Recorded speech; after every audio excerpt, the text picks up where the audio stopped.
இந்த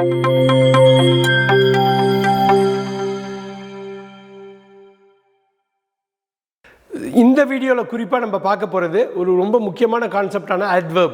வினை உரிச்சொல்னு தமிழில் சொல்லுவாங்க adverb. இந்த adverbோட முக்கியத்துவத்தை நம்ம சொல்லி மாடாது. ஏன் அப்படின்னா இந்த adverb ஆங்கில இலக்கணத்தோடையும் இலக்கியத்தோடையும் பிணைஞ்சிருக்குது. உதாரணத்துக்கு சொல்லப்போனால் இந்த வினை உரிச்சொல் எதுக்கெல்லாம் பயன்படும் அப்படின்னா, நீங்கள் ஒரு அட்ஜெக்டிவ் இருக்குது, பெயர் உரிச்சொல். இந்த அட்ஜெக்டிவை டிஸ்கிரைப் பண்ணுறது, குவாலிஃபை பண்ணுறது, அதை மாற்றுறது, சேஞ்ச் பண்ணுறது, அது எல்லாத்துக்குமே யூஸ் பண்ணுறது இந்த adverb தான். அதே மாதிரி verb வினைச்சொல்னு சொல்கிற ஆங்கிலத்தோட ஆதார சுருதி, அந்த முக்கியமான ஆதாரத்தையே டிஸ்கிரைப் பண்ணுறது adverb தான். ஸோ அதே மாதிரி இன்னொரு adverb இருக்குன்னா அந்த adverbையும் வேறு இன்னொரு adverbை வச்சு நம்ம டிஸ்கிரைப் பண்ணலாம், மாடிஃபை பண்ணலாம். ஸோ இந்த 3 லெவல்லையும் அட்ஜெக்டிவாக இருக்கலாம், வேர்பாக இருக்கலாம், இன்னொரு adverbஆக இருக்கலாம், 3 லெவல்லையும் மாடிஃபிகேஷன் கொடுக்குற ஒரே வார்த்தை adverb தான். ஸோ அதோட முக்கியத்துவம் அப்படிப்பட்டது. இதை பற்றி ப்ராப்பரான அண்டர்ஸ்டாண்டிங் உங்களுக்கு இருக்கணும். ஸோ இன்னொரு விஷயம், கிட்டத்தட்ட ஒரு 100 adverbs ஷார்ட்ஸாக பண்ணி இன்ஸ்டாகிராம்லேயும் யூடியூப்லேயும் நாங்கள் போட்டிருந்தோம். ஸோ அதோட டீட்டெயில்டு வீடியோ தான் அது வெறும் ஷார்ட்ஸாக பண்ணியிருந்தோம். அதோட ஃபுல் டீட்டெயில்டு வீடியோ நீங்கள் ஒவ்வொரு வேர்டுக்கும் இதை கம்ப்ளீட்டாக நீங்கள் ரெஃபர் பண்ணலாம். கடைசி வரையில் நீங்கள் பாருங்கள், திருப்பி நீங்கள் பாருங்கள். It's going to be highly beneficial for you. அடுத்து நம்ம பார்க்க போகிற adverb LITTLE லிட்டில். நீங்கள் நினைக்கலாம் லிட்டில் அட்ஜெக்டிவாக தானே இருக்கும், எப்படி இவர் adverbன்னு சொல்கிறாருன்னு.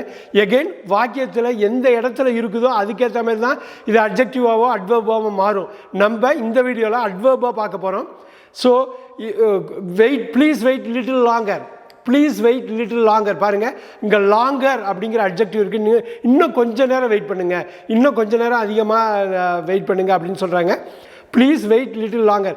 லாங்கருங்கிறது தான் இங்கே அட்ஜெக்டிவ். இந்த அட்ஜெக்டிவோட பண்பை குறிக்கிறதுனால இந்த லிட்டில் adverbஆக மாறுது. ப்ளீஸ் வெயிட் லிட்டில் லாங்கர்னா இன்னும் கொஞ்சம் வெயிட் பண்ணுங்க அப்படின்னு. Please smile a little, please smile a little. இந்த இடத்துல பார்த்தீங்கன்னா லிட்டில்ங்கிறது adverb தான், கொஞ்சம் அப்படின்ற மீனிங்கில் வருது. இன்னும் கொஞ்சம் சிரிங்க அப்படின்னு ஃபோட்டோகிராஃபர் சொல்லுவார் இல்லைங்களா, இன்னும் கொஞ்சம் சிரிங்க, please smile a little. So இந்த ஸ்மைல் அப்படிங்கிற வேர்பை அதோட வேர்பை குறிக்கிறதுனால இது adverbஆக இருக்குது. அதுக்கு முன்னாடி லாங்கருங்கிற அட்ஜெக்டிவை குறிச்சது. ஸோ ஒரு adverbோட வேலை adverbோட பண்பை மாற்றலாம், ஒரு அட்ஜெக்டிவோட பண்பை மாற்றலாம், ஒரு வேர்போட பண்பை மாற்றலாம். ஸோ இந்த 3 முக்கியமான ஃபங்க்ஷனை adverb பண்ணுது.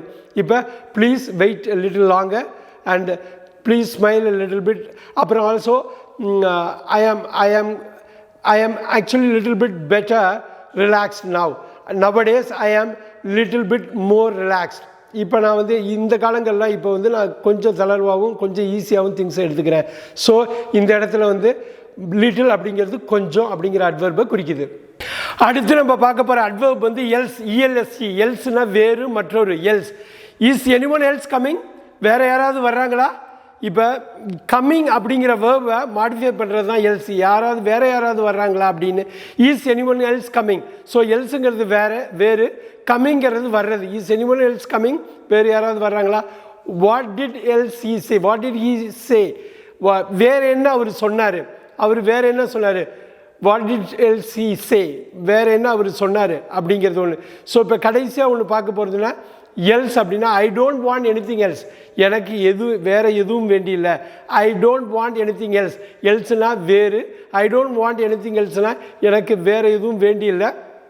ஸோ ஐ டூ நாட்டில் ஒரு adverb இருக்குது. வாண்ட்டுங்கிற வேர்பை எல்ஸுங்கிற இந்த adverb மாடிஃபை பண்ணுறதுனால இந்த எல்ஸு இந்த வாக்கியத்தில் adverbஆக இருக்குது. எல்ஸ்னா வேறு, I do not want anything else, எனக்கு வேறு எதுவும் வேண்டியதில்லை. அடுத்து நம்ம பார்க்க போகிற adverb சம்டைம்ஸ். இது 2 வார்த்தை இல்லை, ஒரே வார்த்தை தான். SOMETIMES. 2 வார்த்தை கிடையாது, ஒரே வார்த்தை. சம்டைம்ஸ்னு படிக்கணும். சம்டைம்ஸ்னால் சில வேளைகளில், சில நேரங்களில். அப்புறம் இன்னொன்று சொல்லணும், சம்டைம்னு ஒரு வார்த்தை இருக்குது, SOMETIME. அந்த எஸ்ஸை கட் பண்ணால் வேறு வார்த்தை வரும், டோட்டலாகவே முழுவதுமாக வேறு வார்த்தை வரும். அதனால் ரொம்ப கேர்ஃபுல்லாக இருக்கணும். அந்த சம்டைம்ங்கிறது வேறு, சம்டைம்ஸ் SOMETIMES சில நேரங்களில். Sometimes he reads a book. எப்பயாச்சும் ஒரு வாட்டி, சம்டைம்ஸ் சில வாட்டி அவன் ஒரு புத்தகம் படிக்கிறான்.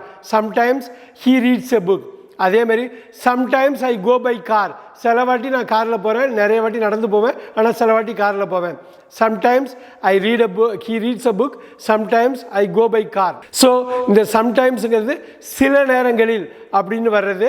எகெயின் இதில் மூணாவது எக்ஸாம்பிள் ஒன்று இருக்குது, தே வச்சு தே அவர்கள், தே சம்டைம்ஸ் வாட்ச் டிவி, எப்பயாச்சும் அப்பப்போ அவங்க டிவி பார்ப்பாங்க, ரெகுலராக பார்க்குறதில்ல.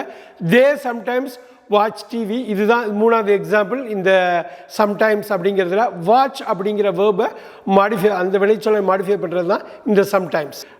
நீங்கள் ரீட் பண்ண ஹி ரீட்ஸ் அ புக்கில் அந்த ரீடை மாடிஃபை பண்ணுது, ஐ கோ பை காரில் அந்த கோவை வந்து மாடிஃபை பண்ணுது.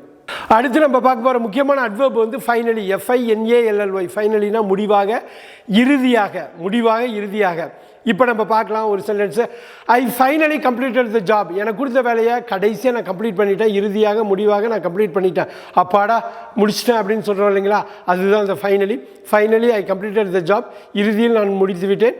வி ஃபைனலி காட் ஹோம், நிறைய சுற்றிட்டு வந்தோம் வெளியிலலாம், அப்பாடான் இருக்குது, வீட்டுக்கு போனால் போதுன்னு இருக்கும்பாங்க இல்லையா. வி ஃபைனலி காட் ஹோம், ஃபைனலாக நாங்கள் வீட்டுக்கு போனோம். ஸோ வெளியிலலாம் சுற்றி முடிச்சுட்டு வி ஃபைனலி காட் ஹோம். அப்புறம் இன்னொரு example, they finally agreed with each other, ரெண்டு பேரும் திருப்பி சண்டை போட்டுக்கிட்டே இருந்தாங்க, கடைசியாக ரெண்டு பேருக்கும் ஒரே கருத்தோடு வந்து ஒத்துமையாக வந்துட்டாங்க. They finally agreed with each other, அவங்க ஒருத்தவங்களுக்கு ஒருத்தவங்க ஒத்து போயிட்டாங்க கடைசியாக. Again I finally completed the job, we finally got home, they finally agreed with each other. Finally-னா இறுதியாக. அடுத்து நம்ம பார்க்க போகிற அட்வர்ப் வந்து லெஸ், LESS, லெஸ். ரொம்ப பார்க்கணும், இந்த லெஸ்ஸுங்கிறது குறைச்சா, ஆனால் இது வந்து பெரிய மீனிங், குறைச்சன்னு வருது. எப்படி நம்ம அட்வர்ப் வந்து என்ன பண்ணலாம், ஒரு அட்ஜெக்டிவை மாடிஃபை பண்ணலாம், இல்லை வேர்பை மாடிஃபை பண்ணலாம். நமக்கு தெரிஞ்சது இந்த ரெண்டு எக்ஸாம்பிளை பார்க்கலாம். This car is less expensive, இந்த காரு குறைந்த விலை மதிப்புள்ளது, பெருசாக காஸ்ட்லி கிடையாது. This car is less expensive, இந்த எக்ஸ்பென்சிவ்ங்கிற அட்ஜெக்டிவை மாடிஃபை பண்ணுறதுனால இது அட்வர்பாக ஃபங்க்ஷன் பண்ணுது. இதில் இந்த கார் இஸ் லெஸ் எக்ஸ்பென்சிவ், இந்த கார் விலை மதிப்பு குறைவானது அப்படிங்கிறது. அப்புறம் ஈட்லெஸ் அப்படின்னு சொல்லுவாங்க, பொதுவாக சாப்பாடு ரொம்ப அதிகம், சாப்பாடு ராமன் மாரி ரொம்ப அதிகமாக சாப்பிடக்கூடாது, இப்போ அளவாக சாப்பிடணும். அதுக்காக ஈட்லெஸ் அப்படின்னா சாப்பாடு குறைவாக சாப்பிட வேண்டும். இதில் ஈட் அப்படிங்கிறது சாப்பிட்றது, இந்த சாப்பிட்றதுங்கிற வினைச்சொல்லை மாடிஃபை பண்ணுறதுனால லெஸ்ஸுங்கிறது அட்வர்பாக மாறுது. அதேமாரி ஸ்பெண்ட் லெஸ், உங்கள் பணத்தை பார்த்து அளவாக செலவு பண்ணுங்கள், ஸ்பெண்ட் லெஸ். ஸோ ஈட்லெஸ் மாரி ஸ்பெண்ட்லெஸ், ஸ்பெண்டுங்கிறது செலவழிக்கிறது, இந்த செலவழிக்கிறது பார்த்து குறைச்சலாக செலவழிங்கிறதுனால less becomes an adverb. Again the car is less expensive, eat less, spend less. அடுத்து நம்ம பார்க்க போகிற அட்வர்ப் வந்து பெட்டர், BETTER. நான் திருப்பி சொல்கிறேன், இந்த பெட்டருங்கிறது அட்ஜெக்டிவாக சில வாட்டி இருக்கும், அட்வர்பாக இருக்கும், நவுனாக இருக்கும், வேர்பாக இருக்கும். ஆனால் இந்த காணொலியில் நம்ம பார்க்குறது அட்வர்ப் தான், வினை உரிச்சொல் அட்வர்ப் தான். BETTER பெட்டர்னா சிறந்த. ஸோ இப்போ வந்து என்ன அப்படின்னாக்கா, பெட்டர் அப்படின்னு சொன்னாக்கா, she sings better than I do, she sings better than I do, நான் பாடுற என்னை விட அவன் நல்லா பாடுறா. இந்த இடத்துல என்னென்ன சிங் பாடுறதுங்கிறது தான் வினைச்சொல். இந்த வினைச்சொல்லை பண்பை குறிக்கிறது தான் பெட்டர். ஷீ சிங்ஸ், அவள் பாடுகிறாள், அவள் சிறந்த மாதிரி பாடுகிறாள், பெட்டர் தேன் மீ, என்னை விட அவள் சிறப்பாக பாடுகிறாள். அப்போ என்னை விடங்கிறது தான் இந்த பெட்டர். அந்த பெட்டருங்கிறது சிறந்தது. இங்கே வந்து இது வந்து அட்வர்பாக பயன்படுது. So I was better prepared than last time, நான் படம் சரியாக ப்ரிப்பேர் ஆகலை, ரைட் நவ் இப்போ I was better prepared than the last time, பழைய வாட்டியை விட இப்போ நான் நல்லாவே ப்ரிப்பேர் ஆகியிருக்கேன். ஸோ இந்த இடத்துல பெட்டருங்கிறது சிறப்பாக நான் தயாராகிருக்கிறேன் compared to the old one. So I am better than him, அவனை விட நான் சிறந்தவன் அப்படின்னு நான் சொன்னாக்க, எகெயின் எப்படிப்பட்டால் சிறப்பு, அந்த சிறந்ததில் தான் பெட்டர் வருது. She is better prepared, she sings better than me. So பெட்டர்னா சிறப்பு. அடுத்து நம்ம பார்க்க போகிற அட்வர்ப் வந்து இயர்லி, EARLY, இயர்லினா சீக்கிரமே. இந்த இடத்துல நம்ம அட்வர்பாக பார்க்குறோம். ஸோ இயர்லி அப்படின்னு அட்ஜெக்டிவெல்லாம் இருக்குது, பட் நம்ம பார்க்க போகிறது adverb. EARLY, early. I get up early in the morning, ஒவ்வொரு நாளும் காலையிலையும் நான் சீக்கிரமே எழுந்திருக்கிறேன், அதிகாலையில் எழுந்திருக்கிறேன். I get up early in the morning. So இந்த இடத்துல கெட்டப், இந்த கெட்டப் அப்படின்னு எழுந்திருக்கிற செயலை வந்து மாடிஃபை பண்ணுறதுனால இது வந்து அட்வர்பாக இருக்குது. அதே மாதிரி I get up early in the morning மாரி you must come to class early, you must come to class early. நீங்கள் உங்களுடைய வகுப்புக்கு நேரத்துக்கு வரணும், சீக்கிரமாக வரணும் அப்படிங்கிறது வந்து ஏர்லி அப்படிங்கிறது ரொம்ப ரொம்ப முக்கியம். அதே மாதிரி we arrived early to the airport. ஏர்போர்ட்டுக்கு நாங்கள் சீக்கிரமே வந்துட்டோம். We arrived early to the airport. So I get up early in the morning. You must come to the class early, and also we arrived at the airport early. So ஏர்லிங்கிறது சீக்கிரம் அப்படிங்கிறது adverb பொருள்படும். அடுத்து நம்ம பார்க்க போகிற adverb வந்து especially ரொம்ப முக்கியம். எஸ்பெஷலி ஈங்கிறது பேர் ஐ அப்படின்னு சவுண்டில் சொல்லணும். எஸ்பெஷலினா குறிப்பாக. இந்த குறிப்பாக என்ன அர்த்தம்னா இப்போ for example I especially like vegetarian food. எனக்கு வந்து நான் நான்வெஜ் சாப்பிட்டா கூட எனக்கு வெஜிடேரியன் ஃபுட்டு ஸ்பெசிஃபிக்காக பிடிக்கும். குறிப்பாக ஐ எஸ்பெஷலி லைக் வெஜிடேரியன் ஃபுட்னால் எனக்கு சைவ உணவு குறிப்பாக பிடிக்கும். அதே மாதிரி ஃப்ரூட்ஸ் ஆர் டெலிஷியஸ். இந்த ஃப்ரூட்ஸ் வந்து ரொம்ப சுவையாக இருக்குது. எஸ்பெஷலி கிரேப்ஸ், நிறைய ஃப்ரூட்ஸ் இருக்குது, அதில் கிரேப்ஸ் வந்து ரொம்ப சுவையாக இருக்குது. So I like all the delicious fruits, especially grapes. அப்புறம் வந்து எஸ்பெஷலின்னா குறிப்பாக he is interested in sports especially, or he especially is interested in sports. அவனுக்கு விளையாட்டு பற்றி ஒரு ஆர்வம் இருக்குது, விளையாட்டில் குறிப்பிட்ட ஆர்வம் இருக்குது. he is especially interested in sports. இது சம்மரைஸ் பண்ணணும்னா I like especially the vegetarian food, he is interested especially in sports, and fruits are delicious, especially grapes. அடுத்து நம்ம பார்க்க போகிற அட்வர்ப் வந்து ஈதர். இதை யூஎஸில் வந்து ஈதர்னு சொல்லுவாங்க, EITHER. இதே பிரிட்டிஷ் இந்தியா ஸ்லாங்கில் வந்து எய்தர்னு சொல்லுவோம், EITHER. ஸோ ஈதர்னாலும் ஓகே, ஐதர்னாலும் ஓகே. ஸோ இந்த ஒரு வார்த்தையை நம்ம பார்ப்போம், ரொம்ப உன்னிப்பாக கவனிக்கணும். ஏன்னா இது அட்ஜெக்டிவாகவும் ஒர்க் ஆகும், அட்வர்பாகவும் ஒர்க் ஆகும். நம்ம முன்னாடி சொன்ன மாதிரி இந்த வீடியோவில் இது அட்வர்பாக தான் நம்ம பார்க்க போகிறோம். ஐ கான் கோ, நான் போக முடியாது. You can either. You either அப்படின்னா ஐ கான் கோ அப்படின்னா நான் போக முடியாது. யூ எய்தர் அப்படின்னா நீயும் போக முடியாது. ஸோ ஃபார் எக்ஸாம்பிள் இன்னொரு எக்ஸாம்பிள் சொல்கிறேன். ஐ டு நாட் ஈட் மீட். நான் மாமிசம் சாப்பிடுவதில்லை. ஐ டு நாட் ஈட், நான் மாமிசம் சாப்பிடுவதில்லை. மை ஒய்ஃப் ஈதர் அப்படின்னா என்னோட ஒய்ஃபும் மாமிசம் சாப்பிட்றதில்லை. So I do not eat meat, நான் மாமிசம் சாப்பிட்றதில்லை. மை ஒய்ஃப் ஈதர் அப்படின்னாக்கா என்னோட ஒய்ஃபும் அது வந்து மாமிசம் சாப்பிடுவதில்லை. எய்தர் அப்படின்னா இரண்டில் ஒன்று, இது பண்ணுவோம் அது பண்ண மாட்டோம். ஸோ எய்தர் அப்படிங்கிறது இரண்டில் ஒன்று. எகெயின் ஐ கான் கோ, நான் போக முடியாது. You can't either. Same way I do not eat meat, my wife either. So either அப்படின்னாக்கா இரண்டில் ஒன்று. அடுத்து நம்ம பார்க்க போகிற அட்வர்ப் வந்து ரொம்ப முக்கியமானது, கவனமாக நீங்கள் பார்க்க வேண்டியது குவைட். QUITEனா முழுவதும், கம்ப்ளீட்னு அர்த்தம். இந்த இடத்துல ஏன் அப்படின்னா இன்னொரு வார்த்தை இருக்குது QUIET. இந்த டீயும் யூவும் மாறும், கடைசி 2 லெட்டர் மட்டும் மாறும்.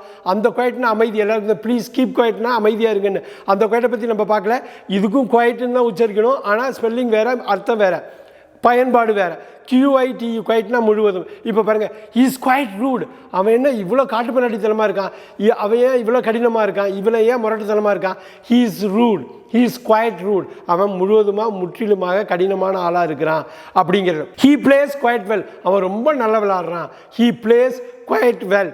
அவன் ரொம்ப நல்லா விளாட்றான், ரொம்ப அதிகமாக, ரொம்ப கம்ப்ளீட்டாக. இந்த இடத்துல QUITE எகெயின் இந்த வெல் அப்படிங்கிற ஹி பிளேஸ் குவைட் வெல். வெல்ங்கிற அட்வர்பை மாடிஃபை பண்ணுறதுனால, அட்வர்பை மாடிஃபை பண்ணால் அந்த வார்த்தையும் அட்வர்பு தான். இந்த இடத்துல குவைட் வந்து adverb. So he plays well, he is quite rude.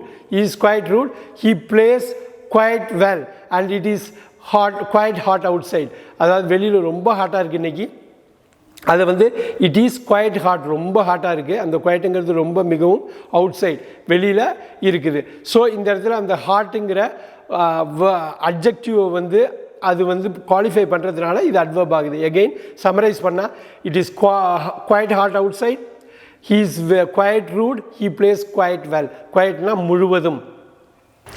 நீங்கள் இந்த வீடியோவில் நிறைய பார்த்துருக்கீங்க, நிறைய அட்வர்ப் பார்த்துருக்கீங்க. இன்னும் அதிகமாக அட்வர்ப் இருக்குது. அடுத்த பார்ட்டில் நெக்ஸ்ட் செட் ஆஃப் அட்வர்ப்ஸை நீங்கள் பார்க்கலாம்.